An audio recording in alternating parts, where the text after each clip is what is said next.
So, welcome to the fourth Sunday of August at Interfaith Community Sanctuary. And this is, being the fourth Sunday, this is Reverend Karen Lindquist service, and we're very happy that she has returned to us. And yeah, today we're going to be working with surrendering the heart. And what does that mean, anyway? So I'd like to turn it over to our friends Chris and Lila for more fun and games.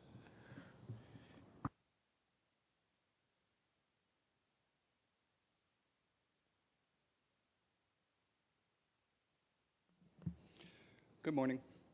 I'd like to call in our ancestors first. Thank you very much, Reverend Karen, for asking me to offer this prayer, which I'm always honored and proud to do. Most ancient ones, I call you through the vast reaches of time to you. Back through recorded history, back before the Romans fought and fell, city, republic, and empire. Before the fertile lands between the Euphrates and the Tigris were cultivated and cultures rich and vast sprang up. Before the taming of the wild steppe horses, before the land bridge to the Americas was crossed, before all these things you were there. We do not forget you this day, most ancient ones.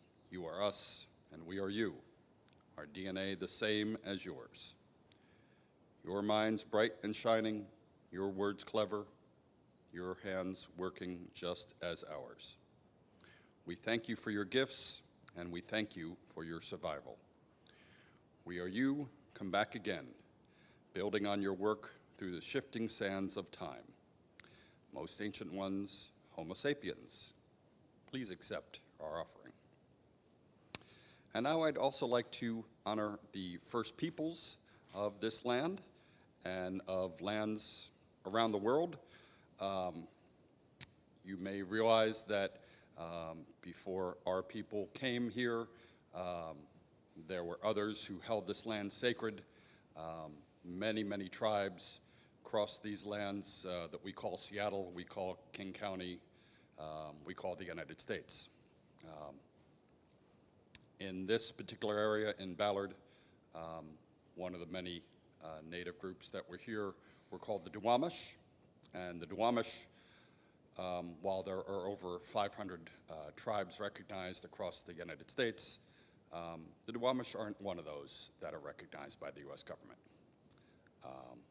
We would like to plea for the government to honor all tribes, all native groups, including the Duwamish. We thank you for your sacred holding, for keeping this land, and for all that you continue to do to work and serve God above. Blessed be.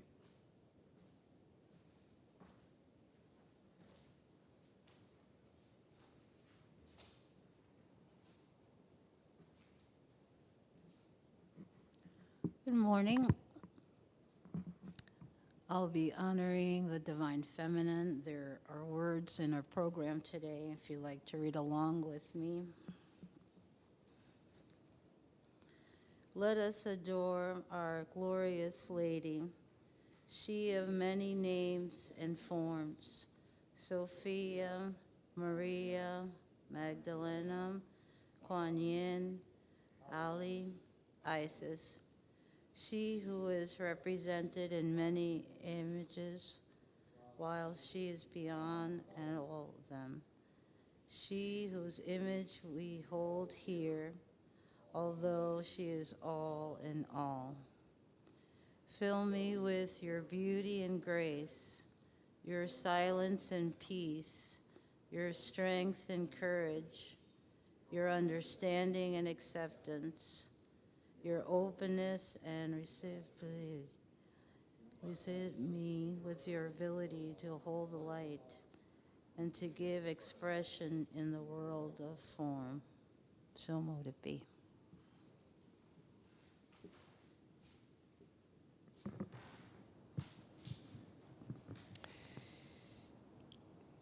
So Karen asked me to talk a little bit about the discernment for this year.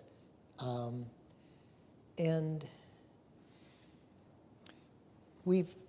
this year we're working on really the arc of the spiritual path. And we've divided that into 4 stages, 3 months apiece.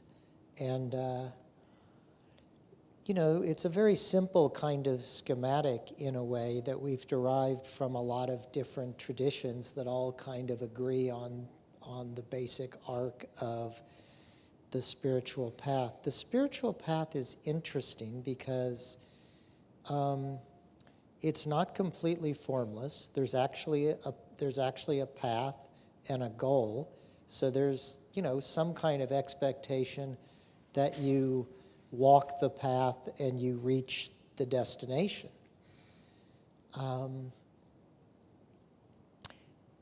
And yet, part of the path itself is transcending that whole notion of walking on a path and reaching a destination, which is a little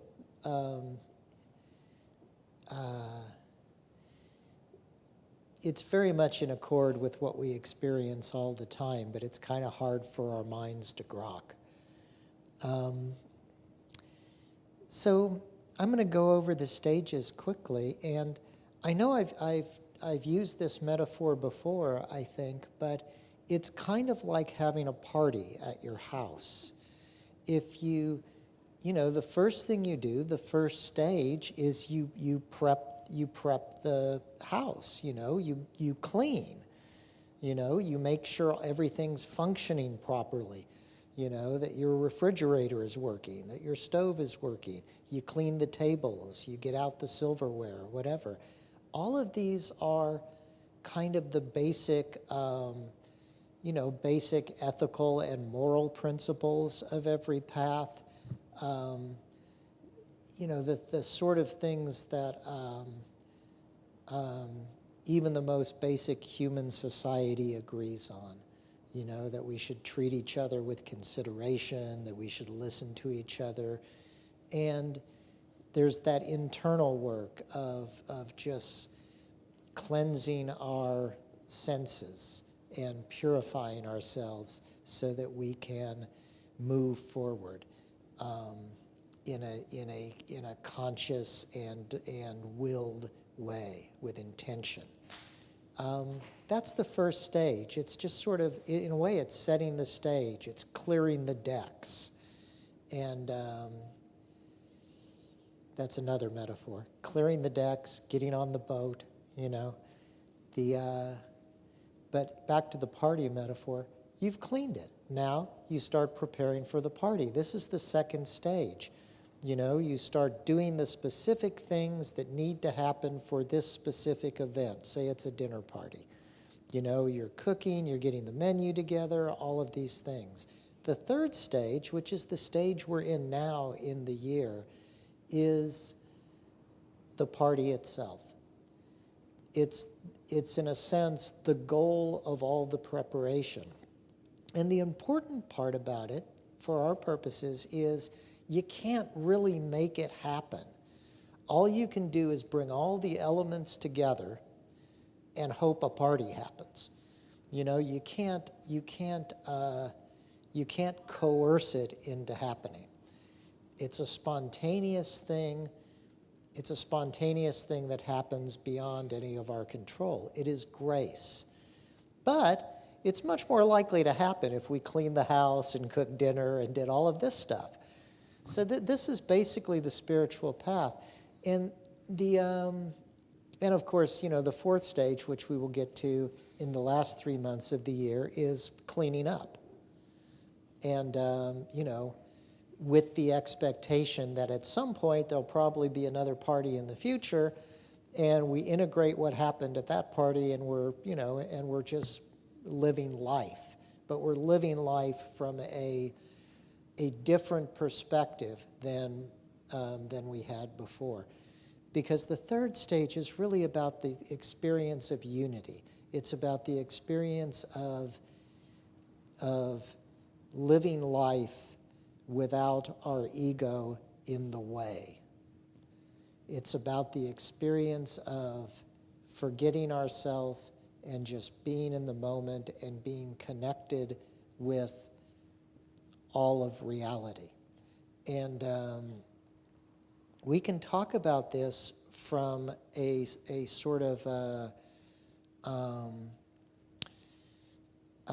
from a very deep perspective of, say, sudden enlightenment in the Zen tradition.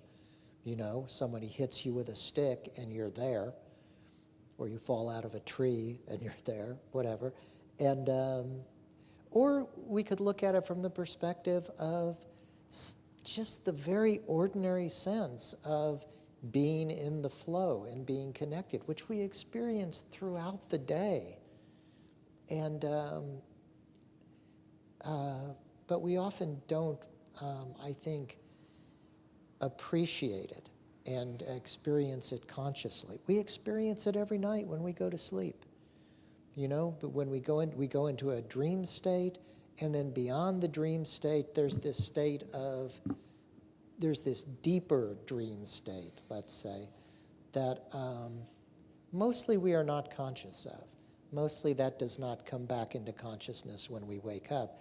But we know from, putting EEGs on people while they're sleeping that they go into these states, they start producing these, certain vibrations.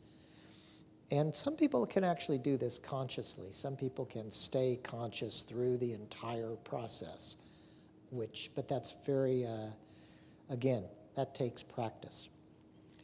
But that's what we're talking about in this third stage, is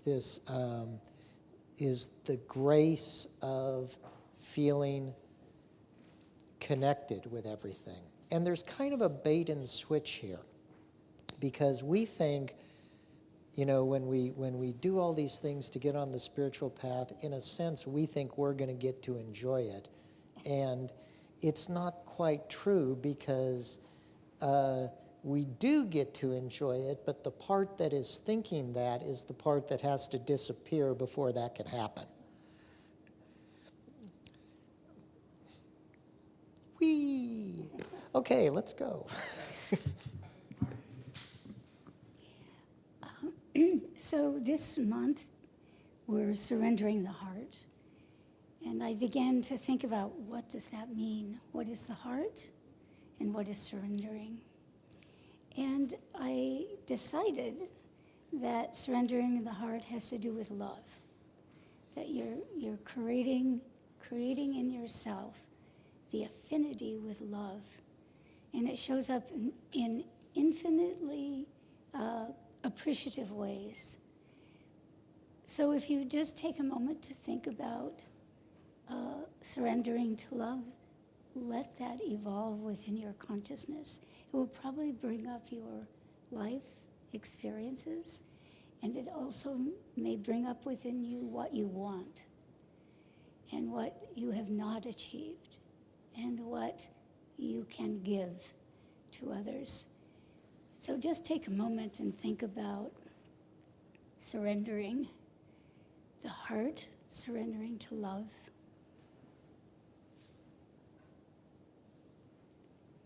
And of course, in alignment with our spiritual work here in the sanctuary, I found a Rumi quote, and I think you'll enjoy it. Through love, all that is bitter will be sweet. Through love, all that is copper will be gold. Through love, all dregs will turn to purest wine. Through love, all pain will turn to medicine. Through love, the dead will all become alive. Through love, the king will turn into a slave. So that has all the mystery equal to Rumi's station. And as he went through these stages that we've put on our agenda for this year, he's someone who we can absolutely benefit from, his wisdom. So another thing that I planned for today is this reading that are the words of Thomas Keating. And it's a meditative experience. So we'll meditate on his words of wisdom and love. And we're also following this reading, this meditation, is following the guidelines for centering prayer. And as it turns out that one of our mentors was Brother Wayne Teasdale, and he and his community used to work with centering prayer a lot. And recently it turned out, even after this was planned, that someone contacted Jamal, Robert Hess, and he contacted Jamal because he lives in California, but he's been working with people who are ill and teaching them through contemplative prayer, which is based on centering prayer. So I thought before we read the meditation, I would share with you the guidelines as laid out by Father Keating. And Father Keating was a Trappist monk, and he spent years in a monastic community. And some of his stories are quite amazing because he talked about being in the cold winter in a monastery without heat. And the other young men would spend a winter. There were circumstances that caused that to happen. So it wasn't like they were looking for punishment or anything, but it just turned out that that's one of the circumstances they needed to deal with. It was, I think, an extended time, at least a year. So here's his guidelines. 1, choose a sacred word as the symbol of your intention to consent to God's presence and action within. 2, sitting comfortably with eyes closed, settle briefly and silently. Settle briefly and silently introduce the sacred word as a symbol of your consent to God's presence and action within. And for me, in preparation, I use that word love. 3, when engaged with your thoughts, return ever so gently to the sacred word. For me, it was love. 4, at the end of the prayer period, remain in silence with eyes closed for a couple of minutes. And Father Keating also wrote a prayer called the Welcoming Prayer. And I'll read that for you. Welcome, welcome, welcome. I welcome everything that comes to me today because I know it's for my healing. I welcome all thoughts, feelings, emotions, persons, situations, and conditions. I let go of my desire for power and control. I let go of my desire for affection, esteem, approval, and pleasure. I let go of my desire for survival and security. I let go of my desire to change any situation, condition, person, or myself. I open to love and presence of God and God's action within me. Amen. Say that with me. Amen. Were you going to use the harmonium? So another kind of interesting thing I wanted to share with you is a musician called Ella Reed. And she, in her concert in 2018, she made, this kind of symbol for the heart that we did as children. And I heard that it's famous on TikTok, right?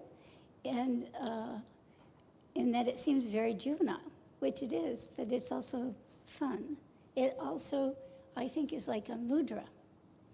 And it actually joins your body together because in this shape, you can feel yourself exuding love or exuding heart energy just by doing this.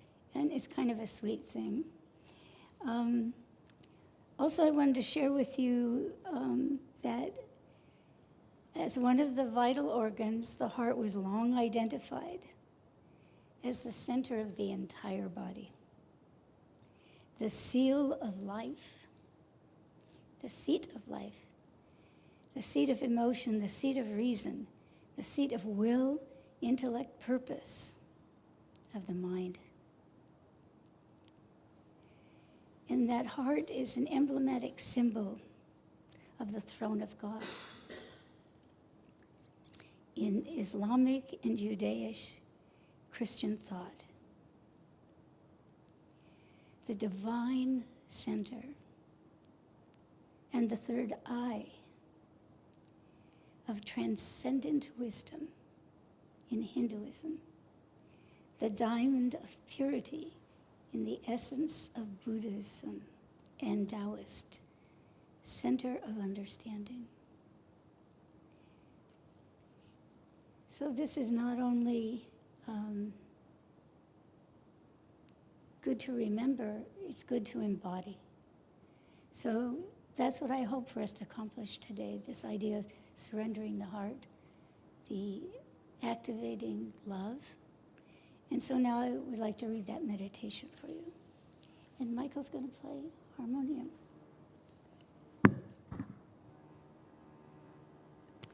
If you want to be free, if you want to heal your relationship with God, with others, and yourself, enter into your room, the office, where the divine therapy takes place.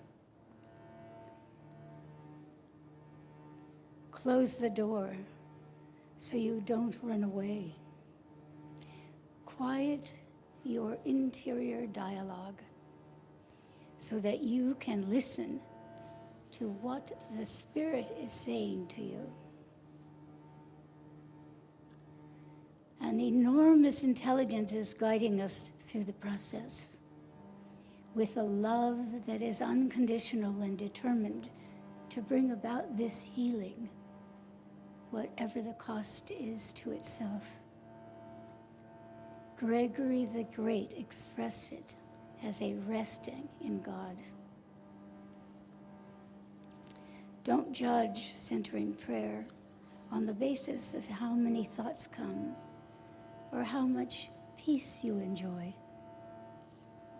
The deeper one's awareness of one's powerlessness, and the more desperate, the more willing one is to reach out for help.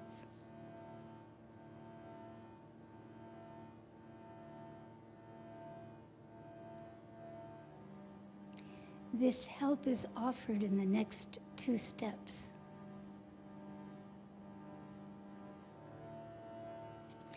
You turn yourself over to a higher power who you believe can heal you and work with you in the long journey of dismantling the emotional programs for happiness. They are the root causes of all your problems. How should we handle these afflicted emotions? By facing them, by feeling them. Feelings that have been repressed have to be allowed to pass through our awareness once again in order to be left behind for good.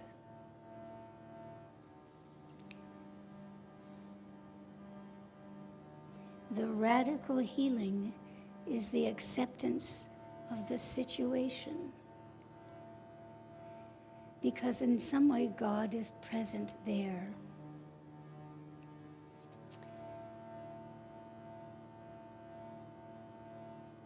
The real work of prayer is just to get rid of the very assumption that was the foundation of all these other modes of prayer.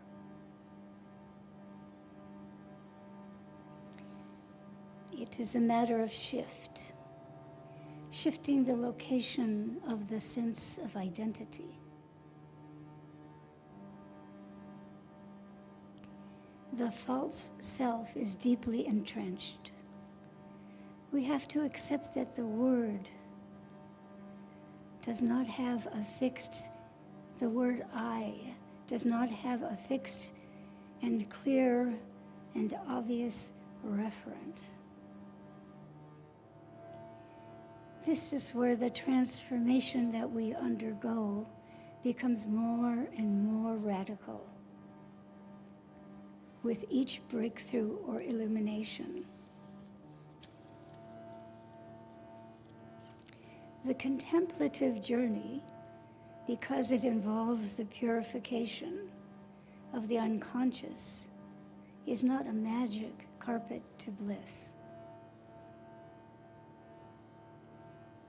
It is an exercise of letting go of the false self, a humbling process.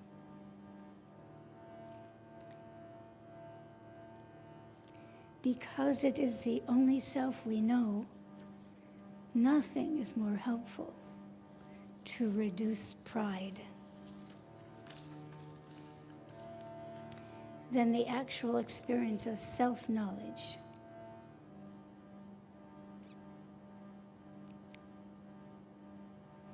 If we are discouraged by it, we have misunderstood its meaning.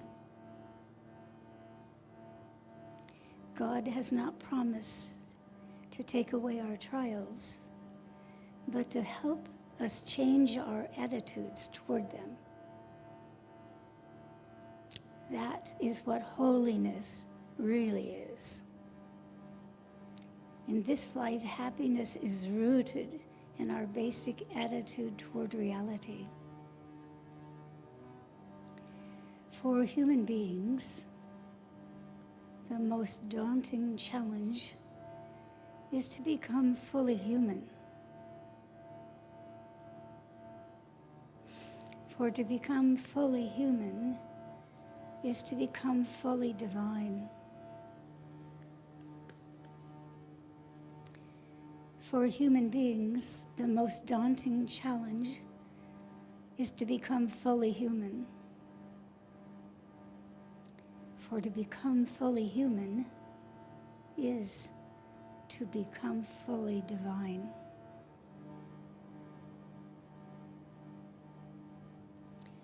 The Spirit calls us to transformation of our innermost being, and indeed all of our faculties, into the divine way of being and acting.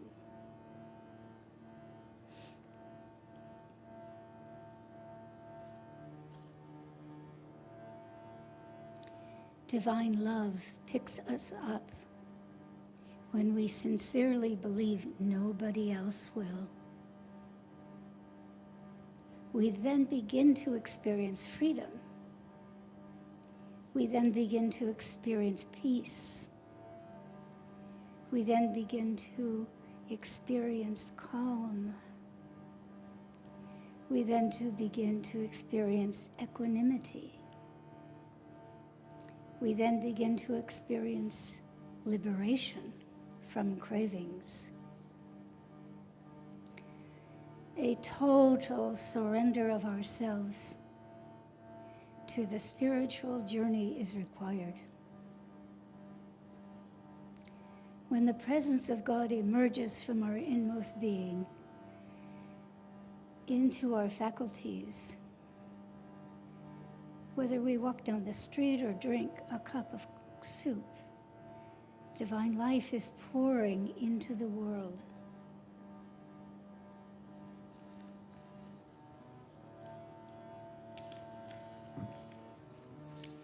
God will bring people and events into our lives.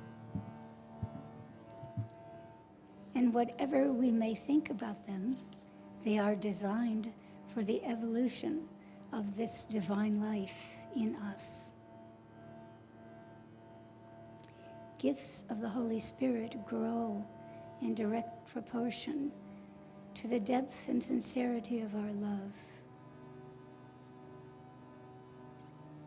Gifts of the Holy Spirit grow in direct proportion to the depth and sincerity of our love.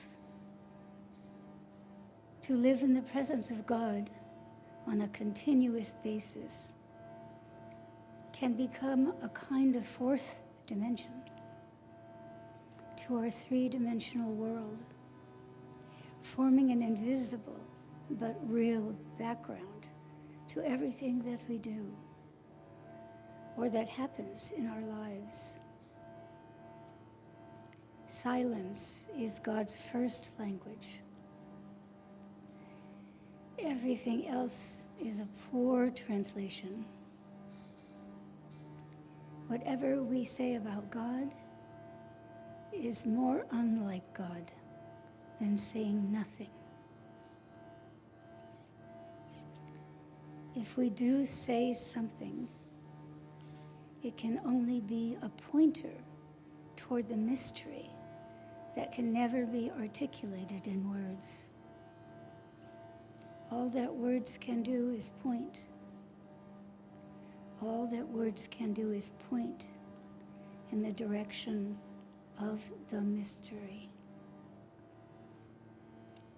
Let love alone speak.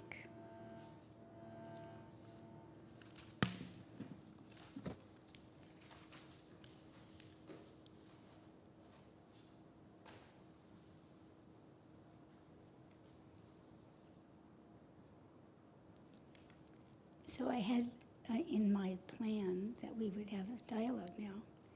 But actually before that, we do sharing our wealth in upcoming gatherings. Somebody want to help with this?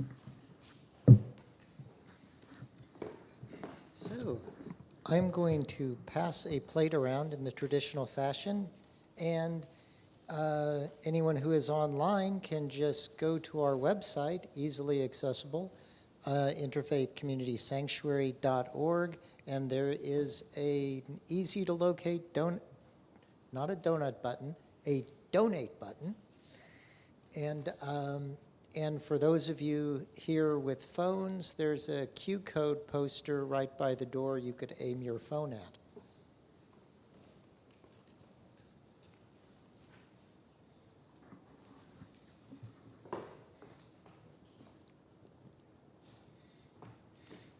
We do live in a society that uses money, so money is a really useful thing for us to keep our building still here and keep broadcasting and keep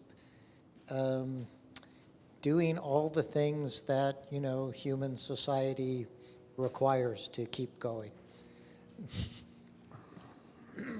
So we do want to share about some upcoming gatherings. And on the 1st of September, which is a Friday, is our Sophia service, devotion to the Holy Sophia, with a visitor that comes, Reverend Andrea Turner, and she's from the Gnostic, the Hagia Sophia Gnostic Parish here in Seattle. There's also other ones around in California and in Portland. And it's 7 o'clock on the 1st of September. There's some other here. We have an upcoming gathering of a treasure sale. And, normally it's called a rummage sale, but actually I'm inviting people to bring their precious items that they can no longer caretake at home, and or things they would like to bless other people with, and send that to the treasure sale. And that's a fundraiser for the sanctuary that encourages all of us to be part of the community. And there's also a talent show coming up. It's the end of September. And I would like you to think of what talent you have that you haven't revealed to anyone yet. And think about how you can introduce that talent to yourself, but also to our community. Because we would like to support that inspiration that comes from deep inside you and needs to find expression in the world. We are a community for that. And let's see, what else? We have some other things. So the treasure sale, I didn't say what day that is. That's September 9th or something, I think. Yep, okay. And George, would you please talk about sitting in silence? I'm going to let you do that. Yeah, okay. Sitting in silence is something we do right here every Thursday evening at 7 p.m. And apropos of what's been spoken about today, centering prayer falls right in the lap of sitting in silence, or sitting in silence falls right in the lap of centering prayer, whatever that may be. So every Thursday night, 7 p.m. here, in silence, in love with one another. That's it. Also on Saturday, this Saturday at 3 p.m., we have our Meister Eckhart reading circle that meets at 3 p.m. right here in the sanctuary, and also online on Zoom, and that Zoom address is available. We'll be reading Sermon 6 from the Walsh translation. If anybody would like to participate and doesn't have that reading, I'd be happy to send it to them. And I'd also like to remind you that next Sunday, even though it's our guest service, we're going to have our guiding council meeting following that as well. So please put that on your calendar, because your participation is welcomed and truly valued and treasured. So thank you for that. And necessary. And necessary.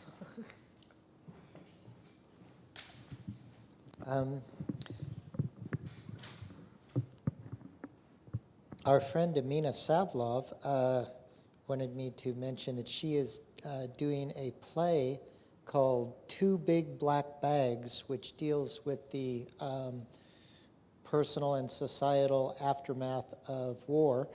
It's, in this case, the veteran of the Falklands War. And the theater group that she works with is deeply concerned with social transformation and dealing with issues of contemporary import, and I've never been disappointed in one of their productions. So I don't know how to reference that. It's called Two Big Black Bags, so just Google that and see what it is. Okay, thank you. So I want to call attention to the back of your program, because they're talking about our guest speaker next Sunday, which is Reverend Judith Laxer. And we're delighted that it turns out that the day she came last year was World Goddess Day. And so when I contacted her for this year, I told her, this is World Goddess Day, would you like to be in there? And she said yes. So she has, you'll see on our website, and also when we send out invitations, what her plan is to talk about. It's not included back here, but it's worth coming. She's going to talk about the goddess in modern day culture, and also how we left it and where we've gotten to now. It'll be wonderful. I had another thing to say, but I'm forgetting. Oh, I did want to talk about our guiding council. And thank you, George, for bringing that up. But I do want to tell you that 20-some years ago, when we developed a guiding council, our plan was to make a non-hierarchical governing system. And we pretty much succeeded, although most people don't realize the value of it and the importance of it, and that it means something so important that we have such a community, that we're willing to listen to everyone, we're willing to make space to hear you, and we invite all members to come to the Guiding Council. And what's interesting is we even invite people who are not members to come, but it's our members who have votes, so it's really worthwhile to become a member. And we're early participants in the United Religions Initiative, and they had a format that they developed about having cooperation circles, not meetings, or not, I forget what the other word is, but we purposely worked with that model, that if you wanted to follow your passion in this community, you would create a cooperation circle. And I don't think we talk enough about that yet. So, for example, we might do sound healing workshop, we might create a cooperation circle. So it was our idea that the cooperation circles would, on a small scale, start an interest of your passion, and then we would bring that idea to the Guiding Council.